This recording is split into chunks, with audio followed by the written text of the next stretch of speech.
നിലമ്പൂർ ഉപതെരഞ്ഞെടുപ്പ് അടുത്തു വരികയാണ്. നിലമ്പൂരിലെ കളി ഏത് തരത്തിലായിരിക്കും?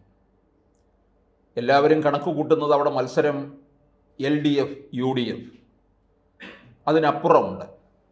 അതായത് CPM-ഉം PV അൻവറും തമ്മിലുള്ള മത്സരമാണ് അവിടെ നടക്കാൻ പോകുന്നത്. പലരും പറയും BJP അവിടെ വലിയ ശക്തിയൊന്നുമില്ല. BJP-യിലുള്ളവരും പറയുന്നുണ്ട്. കാരണം ഏതാണ്ടൊരു 50% മുസ്ലിം സമുദായത്തിൽപ്പെട്ടവർ, ഒരു 20% ക്രൈസ്തവർ, ബാക്കി ഒരു 30% ഹൈന്ദവർ ഒക്കെ ആയിട്ട് വരുന്നുണ്ട്. പക്ഷേ ഇവിടെ BJP ഒരു നിർണായക ഘടകമായി മാറും എന്നുള്ളതാണ് പുതുതായി കിട്ടുന്ന വിവരം. കാരണം ഇവിടെ ഇപ്പോൾ സംസ്ഥാന അധ്യക്ഷൻ രാജീവ് ചന്ദ്രശേഖർ ആദ്യമേ പറഞ്ഞു, നിലമ്പൂരിലെ മത്സരം വെറുതെ അങ്ങ് തള്ളിക്കളയാനുള്ളതല്ല, അവിടെ രാഷ്ട്രീയമായിട്ട് തന്നെ ശക്തമായി നേരിടും. അതിന് പല കാരണങ്ങളുണ്ട്. ഒരു പേരിന് ഒരാളെ അവിടെ കൊണ്ടുപോയി നിർത്തി തോൽക്കുക എന്നുള്ളതല്ല. ഒരു ഈ മുന്നണികൾക്കൊരു ഭയമുണ്ടാക്കണം. BJP-യുടെ ഒറ്റ ലക്ഷ്യം അവിടെ കോൺഗ്രസിനെ തകർക്കുക എന്നുള്ളതാണ്, UDF-നെ തകർക്കുക. BJP വളരെ നിർണായകമായിട്ട് മാറുമ്പോൾ അത് കോൺഗ്രസ് അവിടെ തവിട് പൊടിയാകാനുള്ള സാധ്യതയും ഉണ്ട്. അവിടെ കോൺഗ്രസിനെ സംബന്ധിച്ചിടത്തോളം തോറ്റാൽ ഇനി പ്രശ്നമൊന്നുമില്ല. കാരണം അത് CPM-ൻ്റെ സിറ്റിംഗ് സീറ്റായി ഇരിക്കുകയായിരുന്നല്ലോ. ഇപ്പോഴാണല്ലോ അൻവർ ഇങ്ങോട്ട് ഇറങ്ങി വന്നത്. അതുകൊണ്ട് അൻവറും CPM-ഉം തമ്മിലുള്ള ഒരു പോരായിരിക്കും. അവിടെ UDF-ൻ്റെ സ്ഥാനാർത്ഥി വിജയിക്കുകയാണെങ്കിൽ അൻവറിന് UDF-ലേക്കുള്ള പ്രവേശം എളുപ്പവുമായിരിക്കും. അൻവർ ഇപ്പോൾ UDF-നകത്ത് പ്രവേശിച്ചിട്ടില്ല. തൃണമൂൽ കോൺഗ്രസിൽ അംഗത്വം എടുത്ത് അങ്ങനെ നിൽക്കുകയാണ് UDF-ൻ്റെ പടിവാതിൽക്കൽ. ഇവിടുത്തെ വിജയം ഉണ്ടായി കഴിയുമ്പോൾ അതിലേക്ക് കയറാമെന്ന് പറഞ്ഞുകൊണ്ട് 2016-ൽ CPM സ്വതന്ത്രനായിട്ട് അൻവർ മത്സരിക്കുമ്പോൾ 16,000-ലധികം വോട്ടിൻ്റെ ഭൂരിപക്ഷം ഉണ്ടായിരുന്നു. 2021-ൽ വരുമ്പോൾ 2,700-ൻ്റെ ഭൂരിപക്ഷം ആയി കുറഞ്ഞു. കേരളത്തിലൊരു ഭരണവിരുദ്ധ വികാരം നിൽക്കുന്നത് കൊണ്ട് ഇത് UDF-ന് അനുകൂലമായി മാറാം, അൻവറിന് അനുകൂലമായി മാറാം എന്ന് കണക്ക് കൂട്ടുന്നുണ്ട്. പക്ഷേ അവിടെ BJP വലിയ ഇടപെടലാണ് നടത്താൻ പോകുന്നത്. BJP ലക്ഷ്യമിടുന്നത് UDF-നെ ജയിക്കാൻ അനുവദിക്കില്ല എന്നുള്ളതാണ്. ഇത് UDF ആരെ സ്ഥാനാർത്ഥിയായി നിർത്തും എന്നുള്ളത് വളരെ നിർണായക കാര്യമാണ്. അതിനുശേഷമേ LDF ആയാലും BJP ആയാലും സ്ഥാനാർത്ഥി പ്രഖ്യാപനം നടത്തുകയുള്ളൂ. തെരഞ്ഞെടുപ്പ് വിജ്ഞാപനം ഉണ്ടാകുന്നതിൻ്റെ അന്ന് തന്നെ UDF സ്ഥാനാർത്ഥിയെ പ്രഖ്യാപിക്കാനായിട്ട് കാത്തിരിക്കുകയാണ്. അത് പുതുപ്പള്ളിയിലും തൃക്കാക്കരയിലും പാലക്കാടും അങ്ങനെ ആയിരുന്നു സംഭവിച്ചത്.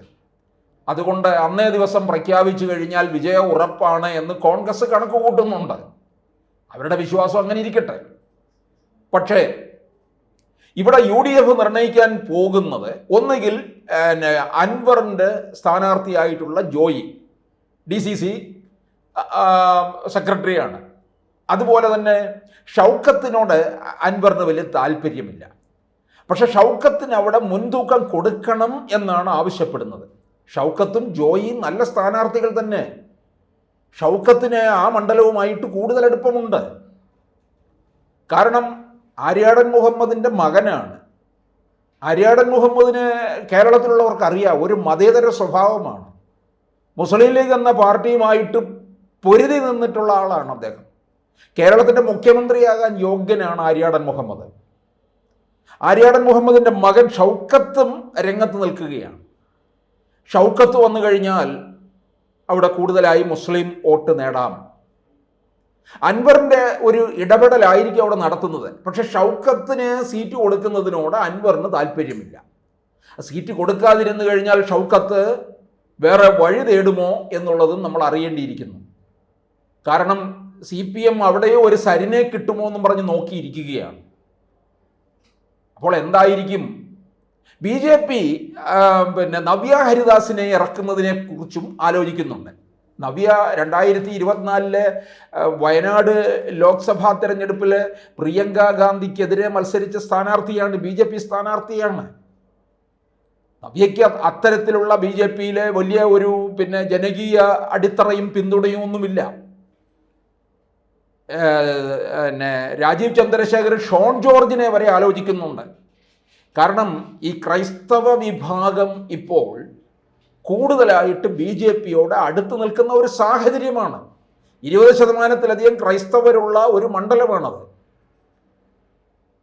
വഖഫ് പ്രശ്നത്തിൻ്റെ കാര്യത്തിൽ ക്രൈസ്തവര് BJPയോട് ചേർന്ന് നിൽക്കുകയാണ്. അതിനു മുന്നേ തന്നെ BJPയോടൊരു താല്പര്യം ക്രൈസ്തവ വിഭാഗം കാണിച്ചിട്ടുണ്ടെന്നുള്ളതാണ്. അങ്ങനെ ക്രൈസ്തവ വിഭാഗം കൂടുതലായിട്ട് ചേരുമ്പോൾ അത് വെറും ഒരു വോട്ട് വിഹിതം വർദ്ധിപ്പിക്കുക എന്നുള്ളതല്ല ലക്ഷ്യമിടുന്നത്. ഇത് ചിലപ്പോൾ ഒരു C ക്ലാസ് മണ്ഡലമായിരിക്കും BJPയെ സംബന്ധിച്ചിടത്തോളം. BJP അങ്ങനെയാണല്ലോ, ക്ലാസ് തിരിച്ചിട്ടുണ്ട്. ലോക്സഭാ തെരഞ്ഞെടുപ്പിൽ 6 A ക്ലാസ് മണ്ഡലം ഉണ്ടായിരുന്നു. അങ്ങനെ ക്ലാസ് തിരിച്ചുകൊണ്ട് അതിൻ്റെതായ അടിസ്ഥാനത്തിലുള്ള പ്രവർത്തന രീതികളാണ് അവർ മുമ്പോട്ട് കൊണ്ടുപോകുന്നത്. ഇവിടെ ഇപ്പോൾ നിലമ്പൂർ ഒരു C ക്ലാസ് മണ്ഡലമാണെന്നുണ്ടെങ്കിൽ അതിനെ B ക്ലാസ് മണ്ഡലമാക്കി മാറ്റണം. ഇപ്പോൾ ആലപ്പുഴ പാർലമെൻറ്റ് മണ്ഡലം നമ്മൾ കണ്ടതാണ്. അത് A ക്ലാസ് മണ്ഡലത്തിലൊന്നും അല്ലായിരുന്നു. ശോഭാ സുരേന്ദ്രൻ മത്സരിക്കാൻ ഇറങ്ങിക്കഴിഞ്ഞപ്പോഴാണ് അത് കേരളത്തിലെ എല്ലാവരും നോട്ടമിടുന്ന ഒരു മണ്ഡലമായി മാറി. BJP കൊണ്ടുപോകും എന്നുറപ്പുവരുത്തി A ക്ലാസ് മണ്ഡലമായി 2,99,000 വോട്ടാണ് ശോഭാ സുരേന്ദ്രൻ അവിടെ നേടിയെടുത്തത്. അപ്പോൾ അത് A ക്ലാസ് മണ്ഡലമല്ലേ? അതിശക്തമായ ത്രികോണ മത്സരമുണ്ടായി. അതുപോലെ നിലമ്പൂരിനെ C ക്ലാസ്സിൽ നിന്ന് B ക്ലാസ് ആക്കി മാറ്റുക.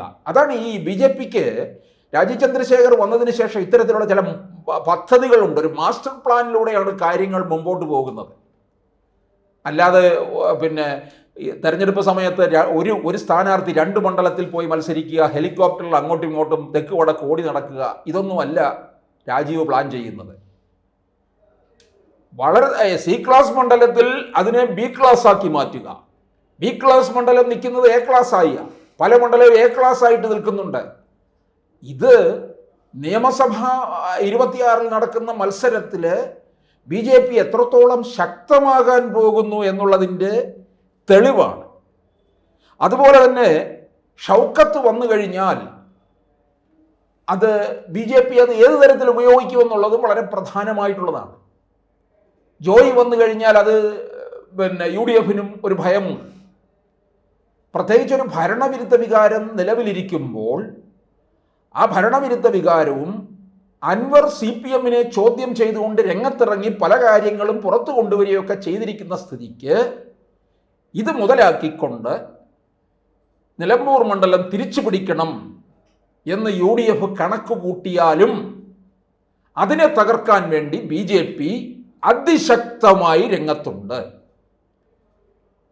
ഒരുപക്ഷെ CPM അവിടെ ജയിച്ചാലും നമ്മൾ അതിശയിക്കപ്പെടേണ്ട കാര്യമില്ല. കാരണം BJP അത്തരത്തിലുള്ള പ്രവർത്തനങ്ങളിലേക്കാണ് പോകുന്നത്. CPMന്റെ വിജയം ഉണ്ടാക്കുന്ന എന്തിനു വേണ്ടിയാണെന്ന് ചോദിച്ചാൽ അത് കോൺഗ്രസിനെ തകർക്കാൻ വേണ്ടിയാണ് രാജീവ് ചന്ദ്രശേഖർ പുതിയ നീക്കം നടത്തുന്നത്.